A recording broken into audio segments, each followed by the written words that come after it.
Welcome to the Shelf Learner. Recently I was tagged by two booktubers. One was Saracen from Saracen Salute. Thank you, Saracen. And the other one is Mike from Bibliophile Bookscape. Thank you, Mike. Just a little bit about Saracen. It's a funny story. About 6 months ago, I was fairly new to YouTube. It just started my channel the end of April. And wasn't familiar with my YouTube studio. And one day, about 4 months ago, I looked at my YouTube studio. I noticed that there was a tab that said community. So I clicked on community and there was a tab that said mention. And I go, what's that all about? And I clicked on it. And there I saw a picture of Saracen's thumbnail that he had posted over 6 months ago. And I clicked on it and I finally figured it out. He had tagged me for a TBR to do or not tag. So I owe you one, Saracen. And Mike, thank you for tagging me as well. Mike is an authentic guy. He's kind of like the cheerleader of the group. He likes to gather the small booktubers together for a big community hug. So thank you for the shout out and a hug. I appreciate that, Mike. So I'm going to answer the 10 questions and hopefully you'll get to know me and the channel better. So let's get started. I became a serious reader from the beginning. I was very fortunate. I had two parents who were avid readers. They read a little differently. My dad, he liked to read nonfiction books on a variety of subjects. But my mom, she read primarily fiction books, specifically mysteries, Agatha Christie mysteries. She probably read all of the novels as well as Mary Higgins Clark. But my dad, he was into music. He was a self-taught musician, so he had books on composition and music theory. He was also a self-taught photographer, so he had books on photography, history, science, politics, you name it. He was all over the place, and he was a very intelligent man. And so I was very fortunate to come into a household like that. It was in my second grade. Got a few books here to share my milestones. It was the second grade. I was introduced to scholastic books, and I thought it was probably the best thing since peanut butter and jelly sandwich. But I remember the first book that I had ordered was How to Draw Cartoons. I've always wanted to learn how to draw as a kid, and I thought this book would give me a head start. I look at the pictures here. It's kind of primitive drawing, but I thought these were like masterpieces when I was a kid. So this was like a milestone for me, introducing me to the book club of scholastic books. A little bit later, maybe a couple years later, my maternal grandmother, my mom's mom, she had a set of encyclopedias. It was Made Simple Self-Teaching Encyclopedia. I think there was like maybe 20 volumes. This one is the first volume. It's mathematics. I'm wired to read books. That's my learning style, is to read and write. And I'm a self-taught person, kind of like my dad. And I think I was about like maybe 8 or 9. I was reading this book. I was teaching myself algebra, just for the fun of it. I also had a book like this for Spanish, French, and the community that I lived, there was people from all different parts of the world.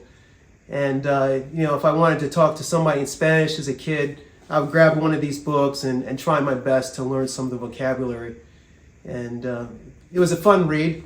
Later on, in my later teenage years, I was introduced to Chronicles of Narnia. I devoured all 7 volumes really fast. It was a great series. A little bit later, I think it was about like maybe 19, I went to an auction and I bought a box of books for maybe a couple dollars. And a couple of the milestones was See You at the Top by Zig Ziglar. This was one of the first motivational books that I've read. Really got me to self-improvement. And I really got into Hal Lindsey. This book is Satan is Alive and Well on Planet Earth. I read all of his books at the time. And that really took off for me. And then finally, in 1991, for the past 35 years this month, I kept a journal of all the books I've read. And it's a real simple journal. It's not complicated. I basically put down the date, the title of the book, and the author of the book. And that's pretty much how I got started with reading, and I've been reading ever since. For me, reading is intellectual stimulation. Reading a book is a lot like this. It's my mental floss that I use daily to prevent plaque buildup in my thinking. I love to be challenged by intellectual books. Unfortunately, I don't know too many people who like to read or read the books that I read. So I pick up a book on a topic I'm interested in from a favorite author, and I love to be challenged. I don't want the author to agree with what I believe, but I want to align my beliefs with what is true. My personality type, I'm an INFJA. For those that you don't know, the MBTI, that's the advocate, which is one of the rarest personalities. And my personality, I crave deep conversation, intellectual discussion. So I get that from books. And finally, as you can see, the t-shirt I'm wearing is Frederick Douglass. And this is one of his favorite quotes. "Once you learn to read, you'll be forever free." This may sound kind of silly, but when I pick up a good book, I'm just as about excited as a runaway slave. He continues with this quote. He says that knowledge makes a man unfit to be a slave. So those are some of the reasons why I enjoy reading. To answer a question with a question, why do you still breathe, eat, and sleep as an adult? For me, reading is a part of life. I'm wired to read books. And it's like a fish out of water, to me, is a book that's not in my hand. So I'm just wired to read. That's my learning style, and I'm going to stick to it. Right now, as I pretty much have always been, I'm an intentional, balanced life learner reader. Again, that's an intentional reader. I'm not stuck in a reading plan where I have a TBR list that I have to follow verbatim. But I allow myself some flexibility. For example, I enjoy going to a thrift store once in a while and just browsing the shelves to see what kind of book speaks out to me. And it may not be on my TBR list, but if it speaks loud enough, I'm going to pick it up. But I like to balance reading. Although I read primarily nonfiction, 90 to say 10%, 90% nonfiction, 10% fiction. But I do like to keep it balanced. So that's pretty much it for that.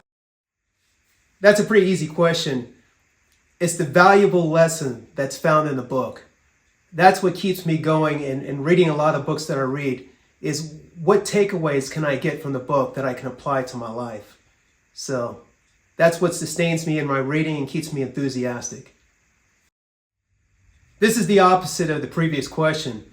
If I start reading a book and I start to sense that it has no value to offer, I'm not going to continue reading it. By the way, this really happens, but there has been a few rare exceptions where the book is packaged in such a way that seems appealing at first, but then you get a sense that the author is pushing an agenda that I know that is not to be true. So, but this, again, this really happens because I like to vet my books before I read them. I choose books over other entertainment because not only is it entertaining, but it's also transformative, it's intellectually stimulating, and it builds those mental muscles that I find lacking when people just solely get into entertainment.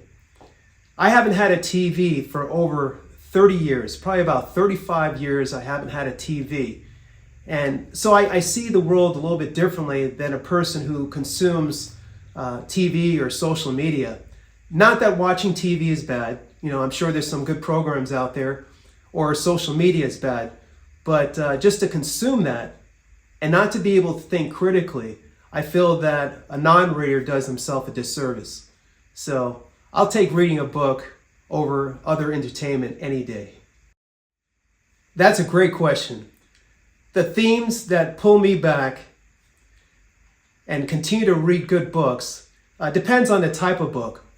As far as biography, the theme that keeps pulling me back is the inspiration. I love to read biographies where people had to overcome challenges to be able to achieve greatness. They come from humble beginnings and they're able to achieve great things in their life. And I like to learn those valuable lessons. For example, I did a video on Frederick Douglass, the individual I'm wearing on the shirt. Guy started off as a slave, bought his freedom, became a well-known abolitionist. You have gifted hands. You have Ben Carson, who grew up in a single family. His dad had abandoned the family, and he was able to teach himself through books and became a well-known neurosurgeon. Also did a video on Education of a Wandering Man. Louis L'Amour was a prolific Western writer. He basically wrote books on his life experience. And I just love to learn about the obstacles that he had to overcome to be able to achieve what he did as well. I love to read history books like Saracen, Salute. We both have interest in history. And what keeps me pulling back to history books is because of the connections that you make in reading them.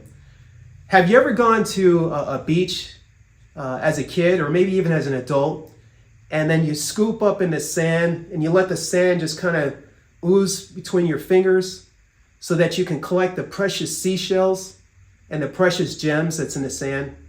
Or maybe you went panning for gold. You get yourself a little pan and some water and you shake it around so you can separate the gold from the dirt to get those gold nuggets.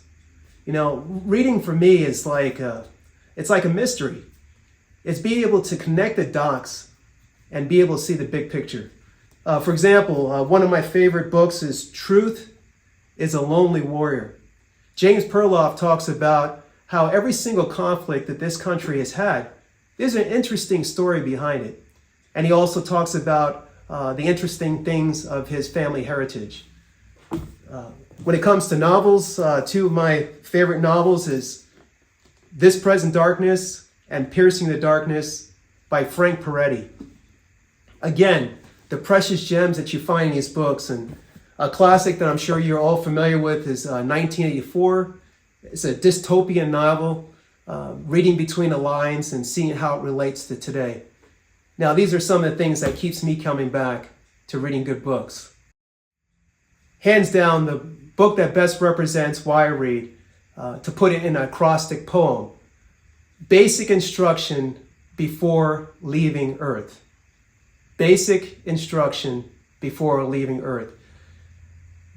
The Old Testament and New Testament for me is my daily go-to in the morning before I do anything else, just so that I can stay focused and aligned on my purpose.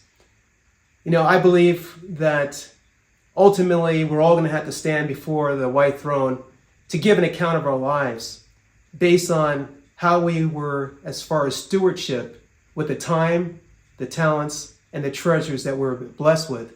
So I go to this book so that I can make sure that I'm doing the best I can. I'm not perfect, nobody is, but I try to strive for excellence in what I do. So that's my ultimate goal, is to hear him say, "Well done, you good and faithful servant." Absolutely. Reading has changed how I see the world for sure. As a matter of fact, I can't see how a person who have the capacity to be able to read, you know, some people out there obviously for physical reasons aren't able to read a book, but for those who are able to, I can't see how they can get through this world without reading a book and without transforming. You know, for some people, their worldview may be incorrect because they're spoon-fed misinformation and disinformation and not able to think through critically. So without reading, as I discussed before, without that mental floss, plaque is going to build up in our thinking. So in order to stay fresh and renewed, definitely I'm going to continue to read. And these 10 questions were excellent questions. Again, thank you to both Saracen and Mike for tagging me. And as far as those who are viewing this video, consider yourself tagged. and I look forward to watching your video.